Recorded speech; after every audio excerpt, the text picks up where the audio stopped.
नमस्कार विद्यार्थी मित्रों, गुड मॉर्निंग। आज हम लोग अपनी कक्षा में भाषा सज्जता है उसका आज हम परिचय करेंगे। भाषा सज्जता में है कि क्या विराम चिन्ह, लेकिन विराम चिन्ह कब, कहाँ और कैसे।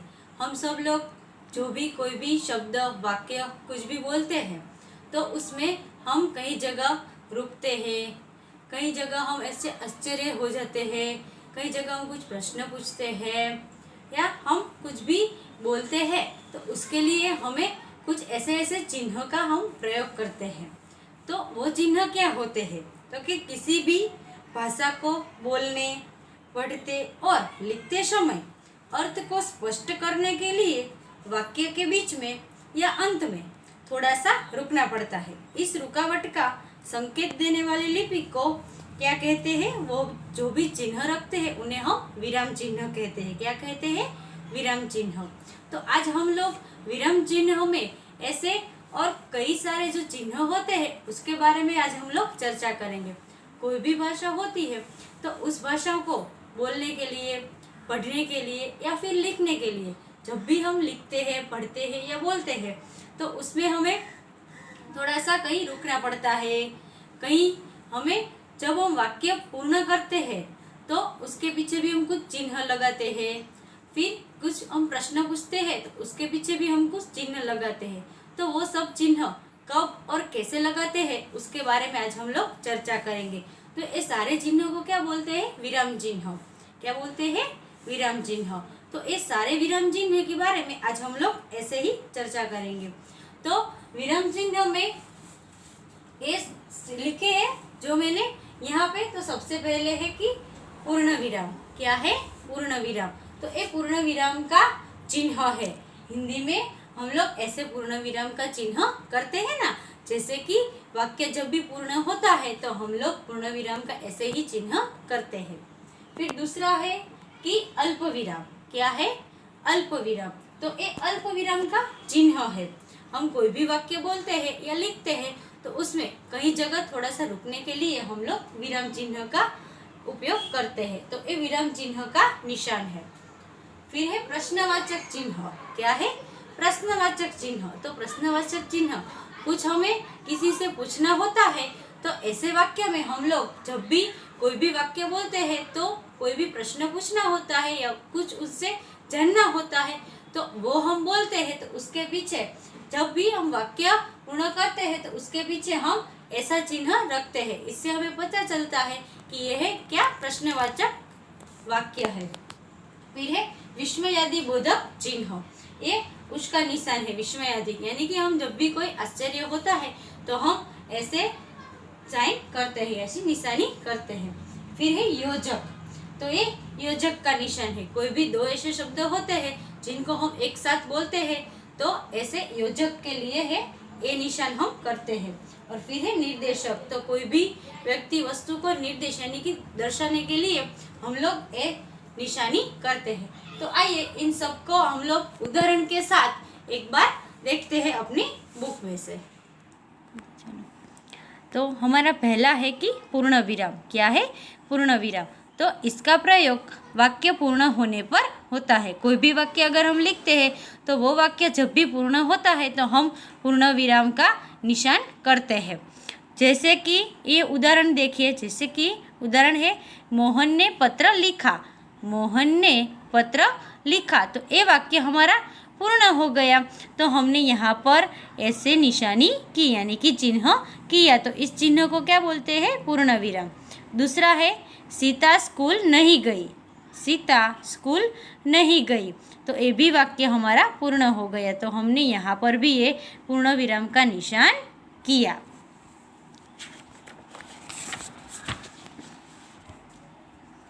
फिर दूसरा हमारा है अल्प विराम। क्या है? अल्प विराम। तो अल्प विराम का प्रयोग वाक्य में थोड़ा रुकने का संदेश देने के लिए होता है। अल्प विराम का प्रयोग वाक्य में थोड़ा रुकने का संदेश देने के लिए होता है। कोई भी वाक्य अगर हम लिखते हैं तो उसमें अगर हमें कई जगह थोड़ा सा रुकना है तो हमें अल्प विराम का प्रयोग करते हैं। ये उसकी चिन्ह है, निशानी है। उदाहरण हम देखते हैं, राम सीता और मोहन घर गए। राम, सीता और मोहन घर गए। तो यहाँ पर हम राम बोलते ही थोड़ी देर रुकते हैं, तो इसलिए हम लोग यहाँ पर ये अल्प विराम का निशान करते हैं।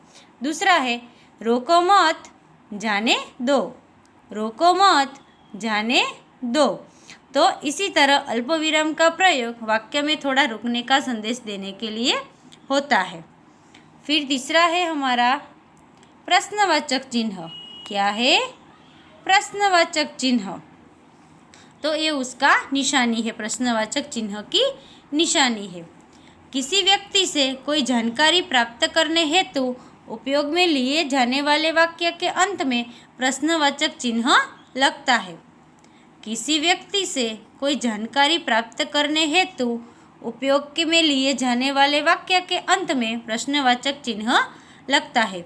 किसी व्यक्ति से अगर हमें कुछ भी जानना होता है या किसी से भी कुछ भी जानना होता है, उसकी जानकारी के लिए हम जो भी वाक्य बोलते हैं या लिखते हैं, तो इसके पीछे जो भी चिन्ह लगाता है तो उसको हम प्रश्नवाचक चिन्ह बोलते हैं। उदाहरण देखिए, क्या तुम विद्यालय गए थे? क्या तुम विद्यालय गए थे? हम किसी से पूछते थे कि क्या तुम विद्यालय गए थे या नहीं गए थे। तो ऐसे हम प्रश्न पूछते हैं तो हम ऐसे प्रश्नवाचक चिन्ह लगाते हैं। दूसरा है तुम क्या करते हो?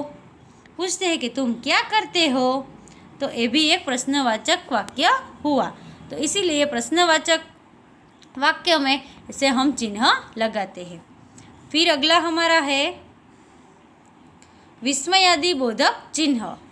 विस्मयादि बोधक चिन्ह तो उसका है आश्चर्य, घृणा, सुख, दुख आदि भावों को प्रकट करने के लिए इसका प्रयोग होता है। आश्चर्य यानी कि अगर हमें कुछ ऐसा लगे, जैसे कि हमें कुछ नवा ऐसा लगता है, तो उसको हम आश्चर्य बोलते हैं। फिर है घृणा। घृणा यानी कि हमें वो पसंद नहीं है, उसको हम घृणा बोलते हैं, जिससे हमें धिक्कार होता है। सुख, हमें जब भी खुशी होती है, सुख होता है तब। दुख यानी कि हम पर कोई आपत्ति होती है, हमें दुख होता है तब।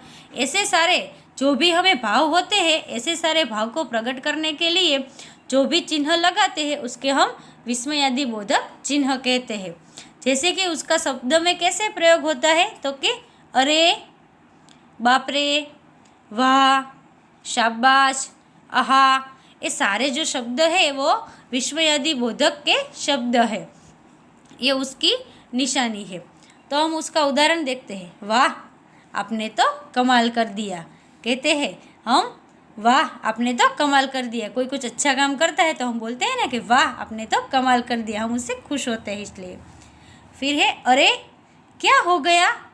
अगर कुछ अच्छा नहीं लगे या कुछ अचानक ऐसा हो जाए तो हम बोलते हैं अरे, ये क्या हो गया। तो ये आश्चर्य का भाव यहाँ पे प्रकट होता है। तो ये है विस्मयादि बोधक चिन्ह। फिर है योजक। क्या है? योजक। तो योजक चिन्ह का प्रयोग सामासिक शब्दों को जोड़ने के लिए होता है, जैसे कि सुख, दुख, माता पिता, पाप पुण्य, देश विदेश आदि। सामासिक शब्द यानी कि कैसे शब्द जो एक साथ बोले जाते हैं और इसका उद्देश्य एक होता है। ऐसे सामासिक शब्द को जोड़ने के लिए हम ये योजक का प्रयोग करते हैं। जैसे कि सुख और दुख हम एक साथ बोलते हैं ना, माता पिता, पाप पुण्य, देश विदेश। तो ये सारे शब्द है जो हम एक साथ बोलते हैं, तो इसलिए हमें ये सामासिक शब्दों को जोड़ने के लिए हम ये निशानी करते हैं। जैसे कि आप उसके उदाहरण देखिए, सबके जीवन में सुख दुख आते रहते हैं। सबके जीवन में सुख दुख आते रहते हैं। दूसरा है माता पिता की सेवा ही सच्ची पूजा है। माता पिता की सेवा ही सच्ची पूजा है। आज हमने यहाँ तक के विराम चिन्हों का हमने प्रयोग उसको समझा। अगला हम अगले वीडियो में देखेंगे। Thank you.